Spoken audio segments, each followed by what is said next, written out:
दोस्तों नमस्कार, मैं हूं दीपक और आप देख रहे हैं मुझे अनअकैडमी शिक्षा पर।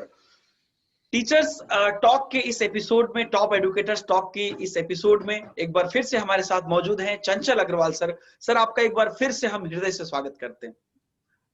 सर धन्यवाद सर, और सभी को नमस्कार भैया। जी जितने भी लर्नर्स देख रहे हो, प्यार सम्मान सब दे रहे हो। हमारे दीपक सर भी हमारे साथ में है, यही मंच का संचालन करें। सर आप ही सर। बताइए कि आप क्या मेरे सर उत्तर रहेंगे। बहुत धन्यवाद सर, बहुत धन्यवाद सर। लास्ट वीडियो में बहुत ही इंपॉर्टेंट बातें आपने बताई और मुझे लगता है कि बच्चों ने उसे पक्का रिपीट मोड पे देखी होगी। और मैं एक बार फिर से आग्रह करूंगा, जो लोग लास्ट एपिसोड को नहीं देखे हैं देखिए, और जब आप रात में सोने जाते हैं तो आंख बंद करके 5 मिनट उस पर जरूर सोचिए और वहां से आप अपनी एक नई शुरुआत कर सकते हैं। आपके एग्जाम भी नजदीक है, कई सारी चीजें हैं। जैसा हमने आपको प्रॉमिस किया था कि सर एसएसटी के बादशाह हैं, तो एसएसटी पर भी सर आपको यहाँ पर आएंगे और बताएंगे बहुत सारी चीजें। आपके अगले एपिसोड में आपको कैसे पढ़नी चाहिए, क्या करनी चाहिए, क्योंकि एसएसटी की बात करते हैं तो मतलब 60 नंबर है भैया, 2 सब्जेक्ट दीपक के सर को बराबर आवाज आ रही अकेला है? है। जी, तो यहाँ पर हम कैसे इसको लेकर चलेंगे, ये चीज हम सर से जानने की कोशिश करेंगे। सर आप थोड़ा सा बच्चे को इस पर बताइए कि एसएसटी अगर कोई भी बच्चे तैयार कर रहे हैं पेपर 2 के अंतर्गत, तो उसे एसएसटी क्यों लेना चाहिए। मतलब बच्चे थोड़ा कंफ्यूज भी होते हैं कि हम एसएसटी में जाएं या मैथ साइंस में जाएं, तो किसे एसएसटी लेना चाहिए। और दूसरी बात उसके बाद कि अगर एसएसटी ले लिए हैं तो फिर इसमें कैसे हम, क्योंकि अगर मार्क्स एसएसटी में आप अच्छा ले आए तो कहीं ना कहीं टोटल मार्क्स आपका बेहतर हो सकता है, क्योंकि डिसाइडिंग सब्जेक्ट है। तो कैसे उसकी बिल्कुल। तैयारी करें, तो थोड़ा सर आपके शब्दों में बताइएगा। देखिए, पहले प्रश्न का उत्तर तो आप ही लोग बेहतर दे पाएंगे कि जी क्या लेना चाहिए क्या नहीं लेना चाहिए। जी लेकिन जी दूसरे प्रश्न का उत्तर मेरे पास बहुत सटीक है कि जी अगर आपने एसएसटी ले लिया है जी तो अब आप मेरे पास आ गए हो। जी मेरे पास आ गए हो तो मैं आपको डील करूंगा एसएसटी, जहाँ पे मैं आपको हिस्ट्री, जी ज्योग्राफी, सिविक्स और सिविक्स का वो सेक्शन जिसको बोलते हैं पॉलिटी, जी। जहाँ पे आपको आर्टिकल संबंधित क्वेश्चन पूछे जाते हैं। हम्म सबसे चैलेंजिंग वर्क है ये। हम्म चैलेंजिंग क्यों है? क्योंकि कोई अंत नहीं है। सबसे बड़ी दिक्कत ये है कि सीटेट में जो किताबें आती हैं वो क्लास 6 से लेकर क्लास 8 तक की आती हैं जी जनरली, जी चाहे वो हिस्ट्री में हो, ज्योग्राफी में हो, सिविक्स में हो। लेकिन जो पॉलिटी वाला सेक्शन उसमें आर्टिकल्स आपको अलग से पढ़ने पड़ते हैं। काफी डीप में नहीं होता है, लेकिन पढ़ने तो पड़ते हैं, जो कि टफ सेक्शन आता है। जी अब आपके सामने दिक्कत ये रहती है कि सर इतना 3 किताबें पढ़नी है, कर लेंगे हम, लेकिन जब आप अंदर जाते हो पहली बार जी तब आपको समझ में आता है कि वो केवल लाइंस नहीं लिखी हुई, उसमें कितनी गूढ़ बातें लिखी हैं, कितनी रहस्यमय बातें लिखी हुई हैं, जी है ना, कितने कॉम्प्लिकेशंस हैं। मतलब एक ही चैप्टर में इतनी सारी लाइंस लिखी हुई, इतने सारे थॉट्स लिखे हुए, खत्म ही नहीं हो रहे हैं। जी तो ये एक आपके सामने चैलेंजेस रहेगा, मैं मानता हूँ। जी सिविक्स में थोड़ा कम चैलेंज रहता है। ज्योग्राफी में जो कि चीजें दिख रही हैं आप लोगों को तो आप इमेजिन कर पा रहे हो, लेकिन हिस्ट्री वाले सेक्शन में ना तो इमेजिनेशन आपके काम करेगी, जी ना तो नाम कम पड़ेंगे, नाम भी ढेर सारे भरे पड़े हुए हैं, इंसिडेंट भी ढेर सारे पड़े हुए हैं। और एनसीईआरटी ने बहुत सारी बात तो क्लियरफाई भी नहीं किया, क्योंकि छोटे क्लास की एनसीईआरटी तो कहाँ सब कुछ लिखने का स्कोप नहीं होता है। जी तो मेरा आपको सजेशन यही है कि सबसे पहले आप जो भी करिए, कुछ भी पढ़िए तो लिख कर पढ़िए। सबसे बड़ी अच्छा बात, ओरल से पढ़ने से कुछ नहीं होगा। आप ओरल पढ़ लीजिए, एनसीईआरटी 100 बार पढ़ लीजिए। जी आप 100 बार पढ़ने के बाद में केवल 10 क्वेश्चन कर पाओगे, दैट्स इट। मैं अच्छा आपको अपना पर्सनल एक्सपीरियंस बता रहा हूँ जो मैंने फेस किया जी अपनी तैयारी के दौरान। ठीक। लेकिन अगर आप लिख कर पढ़ते हो तो आप 2 से 3 बार की राइटिंग में, अगर आपने कुछ भी नहीं पढ़ा है, अगर आप एनसीईआरटी 2-3 बार आपने पढ़ा है, देन आपने राइट किया है, तब आप, मैं कहता हूँ कि अगर 100 क्वेश्चन आते हैं तो जहां 10 हो रहे थे 100 रीडिंग में, आपके 2-3 रीडिंग में ही 20-25 क्वेश्चन हो जाएंगे, अगर आपने कॉन्सेप्ट नहीं समझा है फिर भी। अच्छा क्योंकि जब आप लिखते हो, पेन रुकता है, आपकी नजर पड़ती है, फिर लिखते हो, फिर नजर पड़ती है, फिर लिखते हो, इस तरीके से है। और दूसरी बात, अगर आप कॉन्सेप्ट नहीं भी पढ़े हैं, मैं फिर भी कह रहा हूँ कॉन्सेप्ट नहीं पढ़े हैं, आप भी चीजों को अच्छा कैसे कर सकते हो, आप क्वेश्चन अपने आप बनाइए। जब आपको अच्छा चैप्टर आपके सामने तो फिक्स है कि आपको इतना ही पढ़ना है, जी क्योंकि सीटेट तो आउट सिलेबस से आता नहीं है, उसका जी फिक्स है कि अगर सिलेबस है तो सिलेबस से ही क्वेश्चन पूछेगा, उसी के आसपास पूछेगा। अपने हिसाब से क्वेश्चन बनाओ ना। जी जैसे सवाल बना कि हड़प्पा, सवाल बना कि हड़प्पा जो है वो रावी नदी किनारे स्थित है, आप क्वेश्चन बना लो कि रावी नदी किनारे कौन सा प्रमुख हड़प्पाई शहर स्थित है, हड़प्पा। आप ऐसे भी बना लो, अंदर से ये कुछ नया करो, तो जो बोरिंग चैप्टर्स हैं उनसे दोस्ती हो जाएगी। लेकिन अगर आप हमारे साथ जुड़ गए, फिर तो आपकी लॉटरी निकल आएगी, लॉटरी स्किल्स में निकल आएगी, क्योंकि मैं आपको हर चीज समझाऊंगा, बताऊंगा, एक्सप्लेन करूंगा। जब तक समझ में नहीं आएगा तब तक मैं आगे नहीं बढ़ता हूँ। चाहे पॉलिटी हो, चाहे सिविक्स हो, चाहे वो हिस्ट्री हो, चाहे वो ज्योग्राफी हो। क्योंकि जब तक समझ में आपको हिस्ट्री ज्योग्राफी में नहीं आएगा, सिविक्स में नहीं आएगा, आप उसको याद नहीं कर सकते। ये बात आप लिख लीजिए, क्योंकि आप जो मेथड मैंने बताया, ट्रू फॉल्स कर लीजिए, आप जनरेट कर लीजिए। इससे क्या होगा, इससे सर ये हो सकता है, एक एक्सपीरियंस मैं शेयर कर सकता हूँ, हो सकता है किसी और का एक्सपीरियंस हमसे काफी डिफरेंट हो, लेकिन मेरा एक्सपीरियंस ये है कि जब हम ये एफर्ट करेंगे तो हमारे 10 में 6-7 रहेगा, 6-7 रहेगा। मैं कभी मना नहीं कर रहा हूँ कि 6-7, लेकिन 6-7 में स्कोर नहीं होता, 6-7 में सिलेक्शन नहीं होता जी। हमें 9 नंबर चाहिए होते हैं, और वो जो 2 नंबर गैप है, 2 नंबर, क्योंकि 7 के बाद नंबर नहीं बढ़ते हैं जी। आप कितना भी याद कर ली, 7 के बाद नंबर बढ़ेंगे नहीं, हार्डली 6, क्योंकि 7 उन लोग के लिए मैं बोल रहा हूँ जिन्होंने कॉन्सेप्ट नहीं पढ़ा है, जिन्होंने बहुत ज्यादा हार्ड वर्क किया है। सर यहाँ पे मैं आपको कॉन्सेप्ट का महत्व बता रहा हूँ, वो हमसे पढ़िए या किसी से पढ़िए, कॉन्सेप्ट का महत्व जी, बैकग्राउंड समझना पड़ेगा, फैक्ट के संग अंडरस्टैंडिंग करनी पड़ेगी, तभी आप राइट टिक तक पहुंच पाओगे। क्योंकि सीटेट स्टेटमेंट वाले क्वेश्चन भी पूछता है, जब आप बहुत हार्ड करोगे, सेल्फ करोगे, तब आप 7 पहुंच पाओगे जी। लेकिन आपने कहीं से भी अगर कॉन्सेप्ट समझ लिया, उसके पीछे बेसिक समझ लिया कि भाई देखो हमारे यहाँ जो मानसून प्रवेश करता है वो केरल से ही क्यों प्रवेश करता है, केरल होते हुए ये अरब सागर होते हुए, सॉरी केरल होते हुए बे ऑफ बंगाल होते हुए पूरा ये अरुणाचल असम, यही रीजन क्यों पकड़ता है।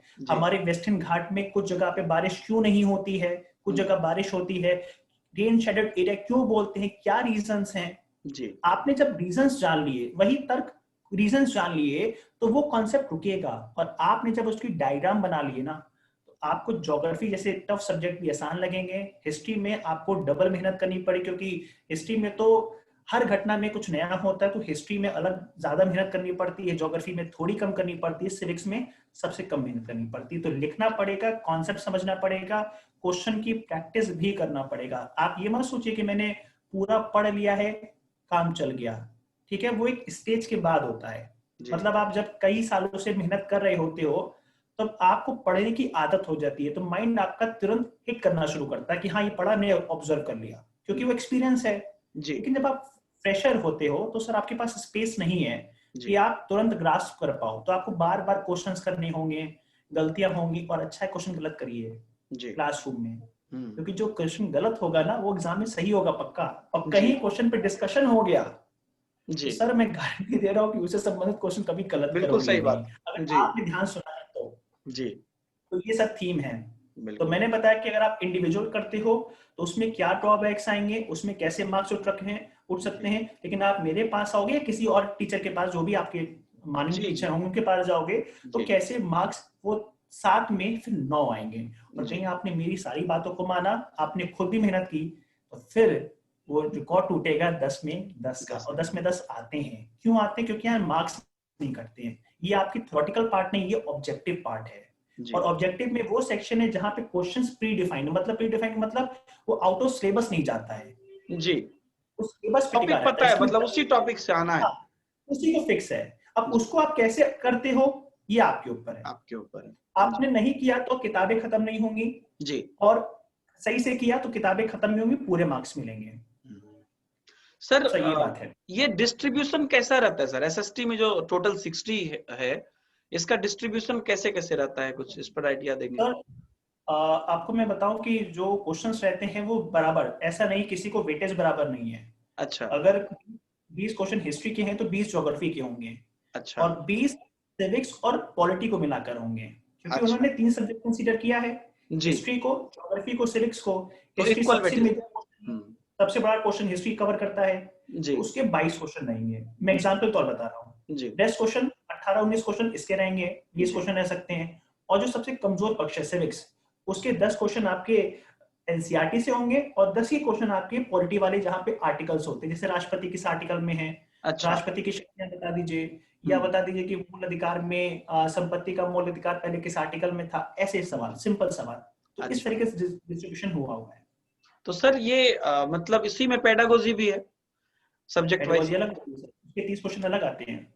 हाँ, तो अभी आपने जो बोला वो मतलब टोटल 60 आता है सर एसएसटी में? हाँ, जो भी क्वेश्चन एक बार आप लोग देख लीजिएगा, क्वेश्चन जी का जी अपना जी। हाँ, एक मिनट सर, मेरी टीचर लाइट चली गई है। हाँ जी, तो जो भी क्वेश्चंस आते हैं उसमें, हाँ, जो भी क्वेश्चंस जी उसमें आते हैं उसके अंदर आपका ये कहना है सर कि वेटेज जो है मोस्टली इक्वल रहता है, किसी को कम वेटेज नहीं दिया जाता है? वेटेज कम नहीं, किसी का वेटेज, इवन जी पेडोलॉजी का वेटेज बराबर ही है। मैं जी इसको 4 सेक्शन बांट के देखता हूँ। जी जी मैं जी इसको 4 सेक्शन बांट देता जी। हूँ। एक तो मान आपका लीजिए हिस्ट्री सर। का है, जी एक हिस्ट्री का है, एक ज्योग्राफी का है, एक सिविक्स पॉलिटी का है, और जी, एक पेडोलॉजी का है। लगभग सभी का वेटेज बराबर है। बराबर है जी। तो मतलब ऐसा नहीं आपको बोल सकते सभी कि को हम एक पढ़ना है। सब्जेक्ट पढ़ के एक छोड़ दें, ऐसा नहीं। नहीं, ऐसा ऐसा नहीं होता। इसमें फिर आप बाहर हो जाओगे। बाहर हो आपको जाए। सब में बराबर मेहनत करनी है। जी, वही चीज है सर, बिल्कुल। ये थोड़ा ध्यान रखना है बच्चे को। और यहाँ बिल्कुल। पर सर, जी, तो ये जो पूरी एसएसटी है, और एसएसटी में किस टाइप के बच्चे को एसएसटी लेना चाहिए सर? जैसे कि आप खुद एसएसटी के महाविज्ञान ज्ञाता हैं, अगर मैं राइट सर। एसएसटी लेना चाहूँ तो क्या मुझे थोड़ा सा मतलब क्या क्या होना चाहिए एक एसएसटी के स्टूडेंट में, अपार्ट फ्रॉम द जो स्टडी है उसके साथ साथ सर? कुछ नहीं होना चाहिए सर, कुछ भी नहीं होना चाहिए। आप कुछ भी नहीं तब भी अच्छा ही है। आप अच्छा। ब्लैंक है, मेरे पास आए तो बहुत अच्छा है। जी जी, ये इससे बहुत फायदा है। खाली स्लेट पे पढ़ाना ज्यादा आसान होता है, हाँ, खाली इसीलिए स्लेट के इसीलिए मैंने माइंड बोला। को। जी हाँ, आप पढ़े हो तो भी इस बात का फर्क नहीं है, अगर आप जी। नहीं पढ़े तो भी फर्क नहीं है।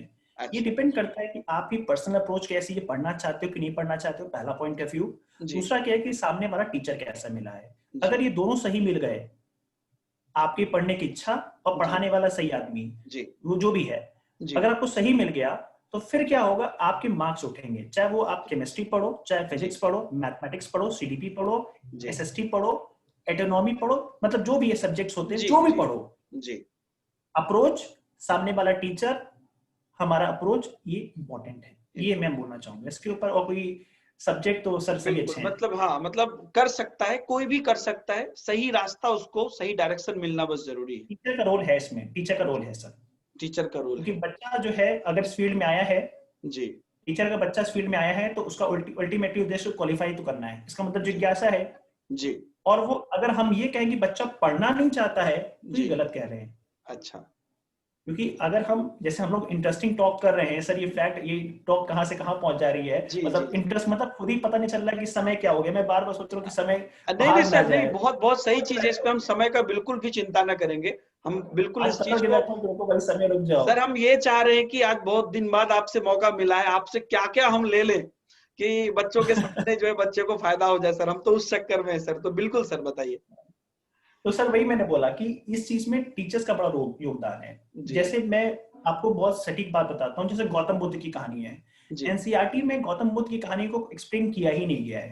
अच्छा। उन्होंने कुछ फैक्ट्स दे दिए, गलती उनकी नहीं है। जी। आप ये मत समझिए, क्योंकि वो हमारे लिए नहीं लिख रहे हैं, वो क्लास 6 के स्टैंडर्ड के बच्चे के लिए लिख रहे हैं। ट्रू। क्योंकि वहां से क्वेश्चन बनते हैं, इसलिए पढ़ना हम लोग को पड़ता है। जी तो वहां फैक्ट लिखे हुए हैं। अब अगर एक बात बताइए सर, अगर वो फैक्ट पढ़ेंगे कि गौतम बुद्ध का जन्म 563 ईसा पूर्व में कपिलवस्तु की लुम्बिनी में हुआ, उनकी माँ का जी नाम महामाया, पिता का नाम शुद्धोधन है, जी उसके बाद में पत्नी का नाम यशोधरा है, बेटे का नाम राहुल है, ये हुआ, जी। याद होगा? हम्म, मुश्किल है। जी क्योंकि वहीं साइड में महावीर भी खड़े हुए हैं। महावीर कह रहे हैं कि मेरे पिताजी का नाम मेरे पिताजी का नाम सिद्धार्थ है, मेरा नाम जी वर्धमान है। जी। पत्नी का नाम मैच करता है, एक की पत्नी का नाम यशोधरा, एक का नाम यशोदा है। अच्छा। लीजिए। जी हाँ, मतलब इतनी सिमिलैरिटी कौन लगता है भाई? जी चंद्रगुप्त मौर्य, तीन चंद्रगुप्त हैं, एक चंद्रगुप्त मौर्य है, एक चंद्रगुप्त प्रथम है, एक चंद्रगुप्त द्वितीय है, एक चंद्रगुप्त जी विक्रमादित्य भी खड़ा हुआ है। जी बच्चे तो यही सोचते हैं कि यार ये चल क्या रहा है, कौन चंद्रगुप्त वाला है। जी। अब ये एक और दिक्कत है कि मुगल में बाबर पहले है कि हुमायूं पहले है कि शाहजहां पहले कि जहांगीर हाँ, पहले है। ये हायरार्की में भी बड़े क्वेश्चन आते हैं और बड़ी गलतियां होती हैं। लेकिन सर इसके लिए हम बैठे हैं ना आपके सामने। जी जी जी, इसके लिए इसलिए बिल्कुल सर। बिल्कुल टेंशन लेना नहीं है, इसकी टेंशन लेना नहीं। आपको कॉन्सेप्ट पता है, कॉन्सेप्ट कैसे पता है?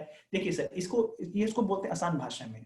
जी अब आपने अगर टीचर से सही से, मतलब सही टीचर मिला, टीचर भी सही होना चाहिए, मैं जी मानता हूँ। जी मुझसे बहुत अच्छे टीचर्स हैं, मैं जी हमेशा मानता हूँ मुझसे बहुत टीचर्स हैं, मैं ठीक ठाक टीचर हूँ। ठीक ठाक अपने काम चला लेता हूँ, बस आप लोग की आशीर्वाद से।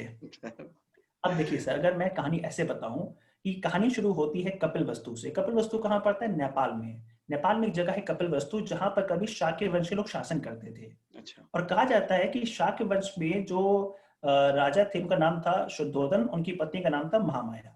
हम्म, उस समय जब महामाया शुद्धोधन की शादी हुई तो उस समय नियम था कि जब भी औरत प्रेग्नेंट हो गई थी तो उस समय नियम था कि जब भी औरत अपने पहले बच्चे को जन्म देगी तो वो अपने मायके में देगी। इसी का अच्छा। परिणाम था कि उनके पेट में दर्द हुआ और उनको अपने मायके की तरफ जाना पड़ा। लेकिन अभी रास्ते में जा रही थी कि अचानक उनके पेट में दर्द हुआ। देखिए अच्छा। एक्सप्रेशन क्या है, पेट में दर्द, ये हाथ कहाँ पहुंच गया? पेट पे। पेट में, हाँ। पेट जी है, बच्चा इमेजिन देख पा रहा है। और जब जी उनके सर। पेट में दर्द हुआ तो उनको रास्ते में लगा कि वो आगे नहीं जा पाएंगी। परिणाम स्वरूप उन्होंने कपिलवस्तु में एक जगह पड़ती है लुम्बिनी, लुम्बिनी में ही रुक कर उन्हें मजबूरन में अपने बेटे का जन्म देना पड़ा। अच्छा। तो आपने क्या देखा कि कपिलवस्तु के लुम्बिनी में, जहां पे उनको मजबूरी रुकना पड़ा। ऐसे जब आपने चीजों को विजुलाइज किया, अब आपको याद नहीं करना है सर, अब आपको दिख रहा है। सही बात। आपने ट्रिक्स, जैसे मैं ट्रिक बताता हूँ आपको, भैंसा।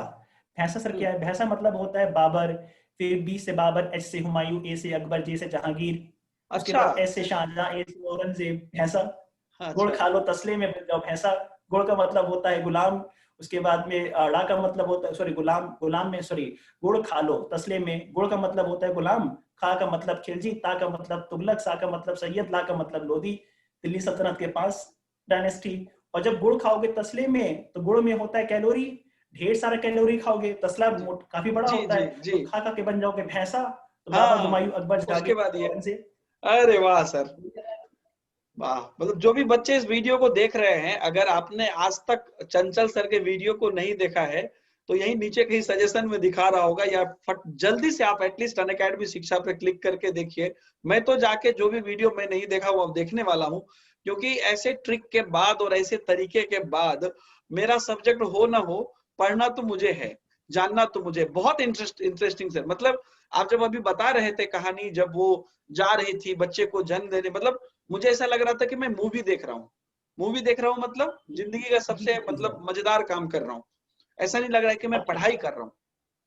सर यही चीज देखिए, जी आपका एसएसटी नहीं रहा, जी सर। एसएसटी बिल्कुल नहीं रहा। लेकिन बिल्कुल आपने जब आपने कहा कि वो जा रही थी, आपको दिखा ना वो चीज। बिल्कुल बिल्कुल, वो विजुअलाइजेशन आज, और मुझे लगता है कि कभी भी अगर मैं चंचल सर को याद करूंगा या एसएसटी को याद करूंगा, तो उनका जाना और वहां पर बच्चे को जन्म देना, ये मुझे जरूर याद रहेगा। तो ये एक तरीका यही है, बिल्कुल। एसएसटी, यही एसएसटी है। जी तो अब आपको जो यही। चीज नीरस लग रही थी, जो केवल फैक्ट लग रहे थे, जी अब उन फैक्ट्स को आप देख पा रहे हो। और उसके बाद जो मैं प्रैक्टिस करवाता हूँ, प्रैक्टिस बैच लेता हूँ, जी अनअकैडमी शिक्षा, आप देख रहे डिजिटल बोर्ड सर ने जी प्रोवाइड किया जी जी अनअकैडमी ने। सर। जी उससे मैं क्लासेस लेता हूँ, उसके बाद जी स्पेशल क्लासेस लेता हूँ, उसके बाद प्लस प्रैक्टिस बैच करवाता हूँ। क्वेश्चन जी करिए, ये मत सोचने के लिए कि सही करना है, ये जी सोचने के लिए कि जितना हमको आता है सब निकालिए। जी। गलत सही, क्योंकि गलत सही सब कुछ सीखने का प्रक्रिया है। तो चंचल सर, आपने इतना इंटरेस्टिंग तरीके से, इतने बेहतर तरीके से आपने बताया, और बच्चों को मतलब मेरे लिए इंटरेस्टिंग हो गया। जैसे आपने भी बोला कि सर आपका कोई वास्ता नहीं है, फिर भी इंटरेस्टिंग लगा, बिल्कुल। और ये ही तरीका, जैसा कि स्टार्टिंग में जैसे आपने बोला था कि इसकी पत्नी ये, इसका ये हस्बैंड ये, तो एकदम भी याद नहीं हो रहा था, लेकिन कहानी से पूरी तरीके से याद होने लगा। तो ऐसे ही मुझे लगता है कि, और काफी सारे आपने तरीके भी बताए। एक आपने क्या कहते हैं, इसका क्या बताया था सर अभी, अकबर हुमायूं भैंसा। का? हाँ हाँ, सर, भैंसा भैंसा। भैंसा भैंसा। और उससे मतलब ये जो चीजें हैं, मुझे लगता है कि एक बार अगर बच्चे देख लें, एक बार बच्चे अगर लिख लें, इतनी बड़ी चीज, जो बहुत बड़ा क्वेश्चन है सर कि कौन पहले आया कौन बाद में आया, सिर्फ टेट के स्टूडेंट नहीं, पूरे दुनिया के लोग इस चीज को याद नहीं कर पाते। ये बहुत बड़ा चीज है सर। बिल्कुल। जी। तो सर यहां सर से ये मैं सब ये चीजें, जानना चाहूंगा।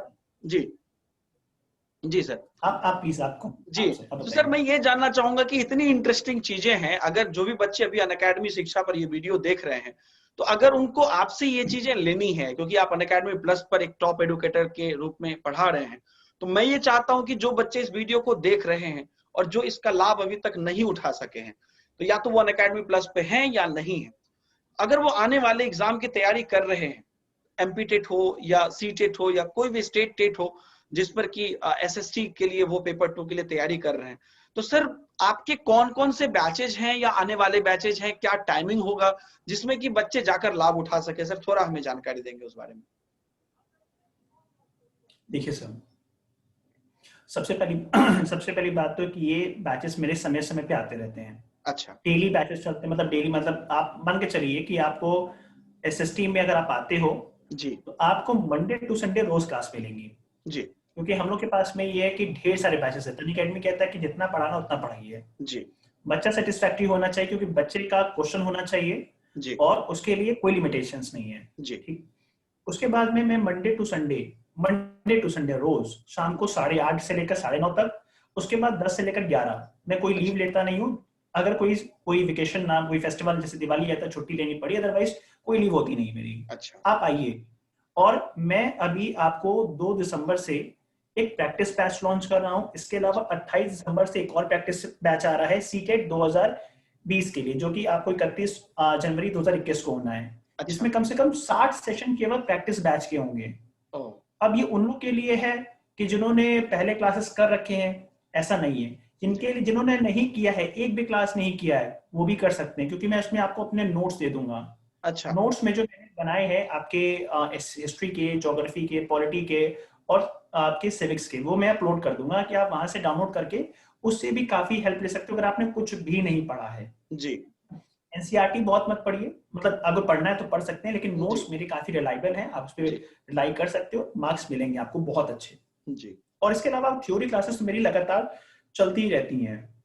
ये प्रैक्टिस बैच में इसीलिए लाया हूं क्योंकि स्टूडेंट्स का डिमांड था, सर प्रैक्टिस करवा दीजिए, प्रैक्टिस जी करवा दीजिए, प्रैक्टिस करवा दीजिए, बहुत जरूरी है। जी इसीलिए मैं कम से कम 60 सेशन लेकर आया। 60 अच्छा सेशंस बिफोर एग्जामिनेशन बहुत होते हैं, 60 जी सेशंस। जी इसके अलावा थ्योरी क्लासेस में लगातार लेता हूं, जिसमें मैं हिस्ट्री भी कवर करता हूं पूरा का पूरा, जी सारी की सारी एनसीईआरटी क्लास 6, 7, 8 के एनसीईआरटी कवर करता हूं। इसके जी अलावा जो मेरा ट्रेडिशनल पैटर्न है पढ़ाने का, इसमें मैं स्टोरी के माध्यम से पूरी हिस्ट्री पढ़ाता हूं।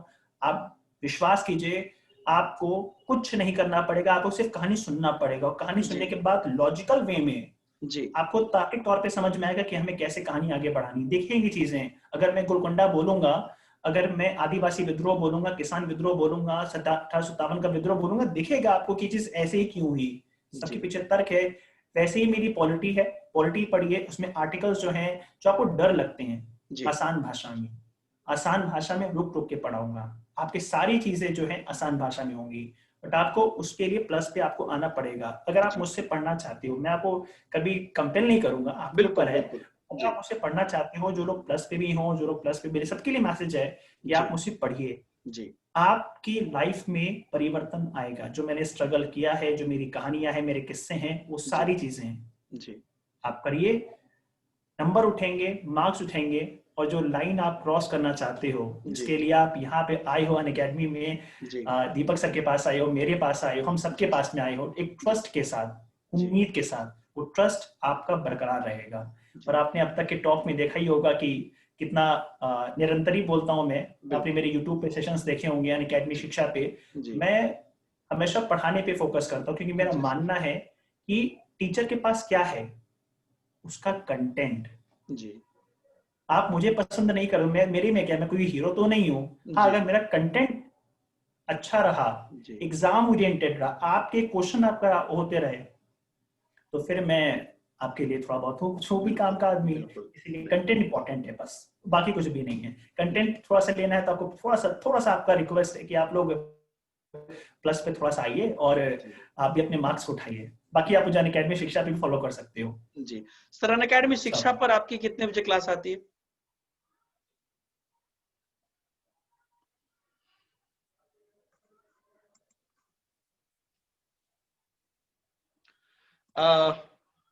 अब जितने भी कोर्सेज हैं सबको एनरोल कर लीजिएगा। सबकी टाइमिंग अल्टरनेटिव डेज में आपको 8:30 से लेकर 9:30 और 10 से 11 मिलेगी। ये टाइम बिल्कुल फिक्स है, बिल्कुल राम बाण में फिक्स मारिए। हम कहीं होंगे, हम घर पहुंच जाते हैं, अपना अच्छा काम अच्छा शुरू हो जाता है। अच्छा। अनअकैडमी शिक्षा पर कितने बजे आती है सर आपकी क्लास? 7:30 PM, 7:30 PM को। ओके। 7:30 PM। और मैं कोशिश भी कर रहा हूँ, मैं टीम से बात भी करूंगा।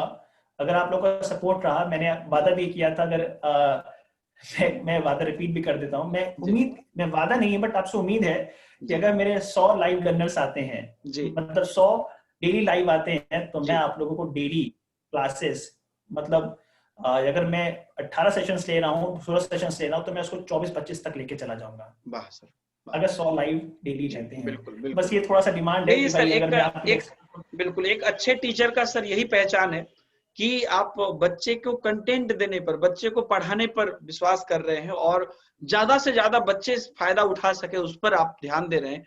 क्योंकि आपकी जो पूरी डिस्कशन है सर, उस दोनों ही डिस्कशन में, दोनों ही वीडियो के डिस्कशन में ये चीज क्लियरली हम देख पा रहे हैं सर कि कहीं ना कहीं जो भी फेल्योर आपने किया है, आप नहीं चाहते हैं कि सामने वाला जो आपका स्टूडेंट है उस फेल्योर तक पहुंचे या नहीं। उसको वो हर जगह से गुजरना पड़े। कहीं ना कहीं आपकी यही मंशा है कि बच्चे को वो सपोर्ट मिले, वो कॉपरेशन मिले। स्टार्टिंग से हम लोग बोल रहे हैं एक टीचर का महत्वपूर्ण योगदान होता है। हम उम्मीद करते हैं कि आप अनअकैडमी शिक्षा पर बिल्कुल आपकी मुफ्त क्लासेस चलती है। जो भी बच्चे सुविधा उठाना चाहते हैं आप जाइए सर के लाइव क्लासेस में जुड़िए। लाइव क्लासेस में जुड़ने में ज्यादा फायदा होगा, रिकॉर्डिंग क्लासेस में उतना फायदा नहीं होगा, होगा जरूर, लेकिन लाइव में जब आप सर के साथ रहेंगे जी तो उसमें आपका सबसे इम्पोर्टेंट है जी आपका डाउट्स क्लियर होगा। और कई बार मैंने देखा है सर मैक्सिमम ट्राई करते हैं कि हर बच्चे का डाउट ले लिया जाए, किसी का भी कोई क्वेश्चन है और सर के चेहरे पे वो स्माइल के साथ ही डाउट भी क्लियर करते हैं। हमेशा से सर का ये रहा है। ये बहुत बड़ी बात है कि नॉर्मली टीचर जो है अपने अलग अलग चीजों की बात करता है, लेकिन सर हमेशा आप ज्यादा से ज्यादा बच्चे पढ़ पाए इसकी बात कर रहे हैं। और सर इतनी अच्छी हमारी डिस्कशन रही है, इतना कुछ मैंने सीखा है इस 2 वीडियो में आपसे। सर पूरी डिस्कशन के दौरान हमेशा आपने बच्चों को रियलिटी में मेहनत करने की बात की, उनको जो है जो भी सिचुएशन है उस सिचुएशन में सही डायरेक्शन में चलने की बात की, बच्चे को एक सही रास्ता पर चलकर अपने आप को आगे ले जाने की बात की। सर जाते जाते आप इस वीडियो के माध्यम से जो भी लाखों लोगों तक ये वीडियो पहुंच सकती है, आप क्या संदेश देना चाहते हैं इंडिया के उन स्टूडेंट्स को जो कि एग्जाम्स की तैयारी कर रहे हैं और कहीं ना कहीं गिरते हैं, उठते हैं या अलग अलग प्रकार से जो है वो परेशान हो जाते हैं? बस सर यही है कि एक सही डायरेक्शन में जी एक सही डायरेक्शन में रेगुलरिटी के साथ गिरते संभलते, गिरेंगे भी संभलेंगे भी, चलते रहिए, रुकिएगा मत जी रुकिएगा मत। और जब आपको लगे कि हमें हमसे बिल्कुल नहीं हो पा रहा है जी तो उस चीज को याद रखिएगा कि जिस दिन आपने ये लक्ष्य तय किया था, जी हमने कुछ सोच के इस लक्ष्य में आए थे, रास्ते चुने थे, जब आपको लगे कि हम उससे भी कुछ ज्यादा बड़ा खो रहे हैं कि अब चीजें हमसे नहीं हो पाएंगी, तभी कुछ ऐसा कीजिएगा। वरना क्योंकि ये ऑब्जेक्टिव आपने जो तय किया इस पे आपको लगना ही लगना है, पार करना ही है, क्योंकि आप बहुत आगे आ गए हो। अब आपको आगे आके दिन भर काम करना है, मेहनत करना है। आप ये मत डरिएगा बस कि हमसे नहीं होगा, आपसे ही होगा। आपसे होगा, आपसे बहुत जरूर होगा। आपको बस मेहनत करते रहना है, सही डायरेक्शन में, सही लोगों के साथ में प्रैक्टिस करते रहिए। एक दिन आएगा। और एक जो बढ़िया सा गाना है, हम होंगे कामयाब एक दिन। सर एक लाइन गा उसी के के सुना साथ में, देते अगर बच्चों के लिए। अरे नहीं सर, गाने वाले में सर हमारा आपको मिला जी है, बिल्कुल, बड़ी हम बहुत गाने वाले बिल्कुल मोटिवेशनल सही लाइन है आदमी। लेकिन सर जी, हम होंगे बिल्कुल सही कामयाब। बात है। मन में है विश्वास, पूरा है विश्वास, हम होंगे कामयाब एक दिन। जी है ना सर, सर? यही चीज है। इसी के साथ में सर मैं आपको हाथ जोड़ के सबको धन्यवाद कहता हूँ कि आपने अपना प्रीशियस टाइम दिया। सारे लर्नर्स, दीपक सर आपका, अनअकैडमी सर आपका, या आपने मुझे मंच दिया। देखिए अनअकैडमी का मुझे सबसे बड़ी बात है कि उन्होंने मुझे मंच दिया अपनी बात रखने का। दीपक सर आपका, क्योंकि आपने टाइम दिया, अपना प्रीशियस टाइम। और मेरे जितने भी लर्नर्स हैं उनका, क्योंकि आपने मुझे बैठ के सुना। सुनना भी एक बहुत बड़ा आर्ट होता है। तो आप सबका शुक्रिया कि आपने टाइम दिया। सर ये तो सर बड़प्पन है सर आपका कि आप शुक्रिया अदा कर रहे हैं। लेकिन मैं आपको सीरियसली बताता हूं सर, आज आपने लास्ट के 2 वीडियो में और इस वीडियो में आपने जो भी किया है, ये हमारे लिए, अनअकैडमी के लिए और स्टूडेंट के लिए आपने बहुत बड़ा गिफ्ट दिया है सर। और इन चीजों को मुझे लगता है कि बच्चे अगर हर पॉइंट को नोट करके माइंड में अगर आगे बढ़े और जहां पर भी सर का गाइडेंस मिल सकता है वहां पर लेके रेगुलर सर के साथ पढ़ाई करके अगर आगे बढ़े तो बहुत ही सक्सेसफुल पर जगह पर पहुंचेंगे। सर इतनी फ्लक्चुएशन के बाद मेरे सामने एक इंसान बैठा हुआ है जिसने अपनी छोटी उम्र में अपने पिता को खो दिया, अपने कैरियर के चढ़ाव के दौरान अपनी माता को खो दिया। वो इंसान एक सक्सेसफुल पोजीशन पे बैठा हुआ है और मुझे सौभाग्य मिला है उस इंसान से बात करने का, इंटरव्यू लेने का।